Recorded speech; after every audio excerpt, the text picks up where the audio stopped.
ಕ್ರಿಯಾಶೀಲರಾಗಿ ಜನರ ಕಷ್ಟ ಸುಖಗಳಿಗೆ ಸ್ಪಂದಿಸತಕ್ಕಂಥ ಕೆಲಸವನ್ನು ಮಾಡಿದ್ದಾರೆ. ಕಳೆದ ವಿಧಾನಸಭಾ ಚುನಾವಣೆಯಲ್ಲಿ ನೀವೆಲ್ಲರೂ ಅವರನ್ನು ಗೆಲ್ಲಿಸಿದ್ರಿ.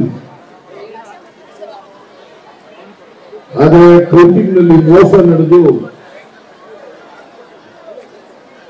ಅವರು ಸೋಲನ್ನು ಅನುಭವಿಸಬೇಕಾಗಿತ್ತು. ಈಗ ಕೋರ್ಟ್ಗೆ ಕೇಸ್ ಹಾಕಿದ್ದಾರೆ. ಕೋರ್ಟ್ ನಲ್ಲಿ ಅವರಿಗೆ ಅವ್ರ ಪರವಾಗಿ ಜಯ ಸಿಗ್ತದೆ ಅಂತಕ್ಕಂಥ ವಿಶ್ವಾಸ ಇದೆ.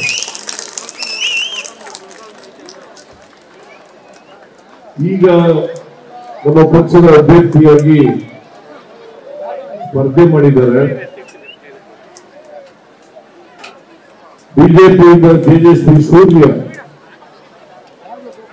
ಎರಡನೇ ಬಾರಿಗೆ ನಿಮ್ಮ ಆಶೀರ್ವಾದವನ್ನು ಕೇಳ್ತಾ ಇದ್ದಾರೆ. ನೀವು ಅವರಿಗೆ ಪ್ರಶ್ನೆಯನ್ನು ಕೇಳಬೇಕು. ಕರ್ನಾಟಕಕ್ಕೆ ದೊಡ್ಡ ಅನ್ಯಾಯ ಆಗಿದೆ. ತೆರಿಗೆ ಹೆಚ್ಚಿನಲ್ಲಿ ಅನ್ಯಾಯ ಆಗಿದೆ.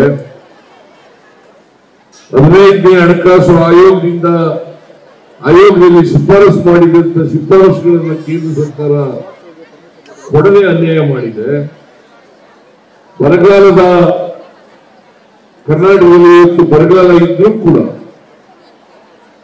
ಬರಗಾಲಕ್ಕೆ ಪರಿಹಾರವನ್ನ ಕೊಟ್ಟಿಲ್ಲ. ಮೇಕೆದಾಟು ಯೋಜನೆಗೆ ಅನುಮತಿಯನ್ನ ಕೊಟ್ಟಿಲ್ಲ. ನೀವು 5 ವರ್ಷಗಳಿಂದ ಲೋಕಸಭಾ ಸದಸ್ಯರಾಗಿದ್ದೀರಿ. ಒಂದಿನಾದ್ರೂ ಕೂಡ ಕೇಳಿದ್ದೀರಾ? ಈ ಪ್ರಶ್ನೆಯನ್ನು ನೀವು ಕೇಳಬೇಕು. ಯಾವತ್ತಾರು ಒಂದಿನ ಪ್ರಶ್ನೆ ಕೇಳಿದಾರ? ಮತ್ತೆ ಇವರಿಗೆ ಓಟ್ ಕೇಳ್ತಕ್ಕಂಥ ನೈತಿಕತೆ ಹೇಗಿದೆ? ನೈತಿಕತೆ ಇಲ್ಲ ಅವರಿಗೆ. ಕರ್ನಾಟಕಕ್ಕೆ ಅನ್ಯಾಯ ಆಗ್ತಾ ಇದ್ರು ಕೂಡ ಕೇಂದ್ರ ಸರ್ಕಾರದ ತಾಳಕ್ಕೆ ತಕ್ಕಂತೆ ಕುಣಿತಾ ಇರ್ತಕ್ಕಂಥ ತೇಜಸ್ವಿ ಸೂರ್ಯ ನಿಮಗೆ ಮತ ಕೇಳಲಿಕ್ಕೆ ಯಾವುದೇ ನೈತಿಕತೆ ಇಲ್ಲ ಅವರಿಗೆ. ಅದಕ್ಕೋಸ್ಕರ ಜಯನಗರದ ಮತದಾರರಲ್ಲಿ ನಾನು ಮನವಿಯನ್ನ ಮಾಡ್ತೇನೆ. ದಯಮಾಡಿ ಈ ಬಾರಿ ಸೌಮ್ಯ ಅವರಿಗೆ ಆಶೀರ್ವಾದವನ್ನು ಮಾಡಬೇಕು. ಇವರು ಲೋಕಸಭೆಗೆ ಹೋದ್ರೆ ನಮಗೆ ನಮ್ಮ ಸರ್ಕಾರಕ್ಕೆ ಆಗಿರ್ತಕ್ಕಂಥ ಅನ್ಯಾಯವನ್ನ ಪ್ರಶ್ನೆ ಮಾಡೋದಷ್ಟೇ ಅಲ್ಲ,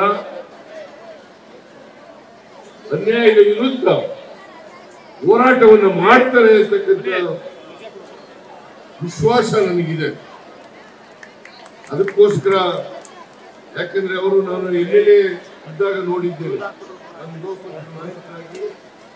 ಇವರ ಕರ್ತವ್ಯವನ್ನು ಹೇಗೆ ನಿರ್ವಹಿಸಿದ್ದಾರೆ ಅಂತಕ್ಕಂಥದ್ದನ್ನು ನೋಡಿದ್ದೇನೆ.